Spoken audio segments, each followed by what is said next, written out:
سڵاوی ماندوونەبوونتان لێوێت. ئێمە وەکو دەستەی نوێنەرانی فەرمانبەرانی گرێبەست لە پشدەر ئەمڕۆ لێرە گرت بووینەوە و هەڵوێستی ناڕەزایی خۆمان نواند بەرامبەر بەو نادادی کە حکوومەتی هەرێمی کوردستان زۆر خەمسارد و بێباکانە لە ئاز داوەڕاوەکانمان دەیکات و دوێی خۆی لێکار کردووە. لە کاتێکدایە ئەوە فەرمانبەرانی گرێبەستن کە زۆر بەدڵسۆزانە و لێنەبراوانە شەو و ڕۆژیان خستوەتە سەر یەک تا خزمەتی ئەم نیشتیمانە بکەن، بەڵام ناکرێت ئێمە چیتر دانیشین و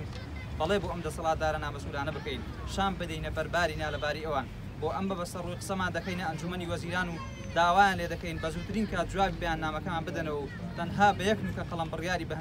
بە هەمیشەییکردنمان بدەن، چونکە ئەگەر بێت و چیتر بێباک بن لە ئاسی داواکاریەکانمان ئەوە زیاتر وڵاتمان بەرەو وێرانی دەچێت و ئەو توانایە کە فەرمانبەرانی گرێبەست هەیەە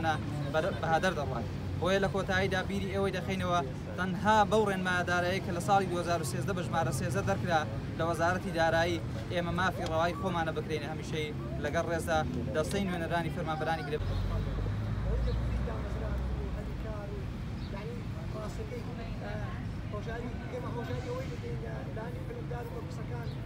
سەرکاری حکوومەت پەرلەمان حیزب سیاسەکان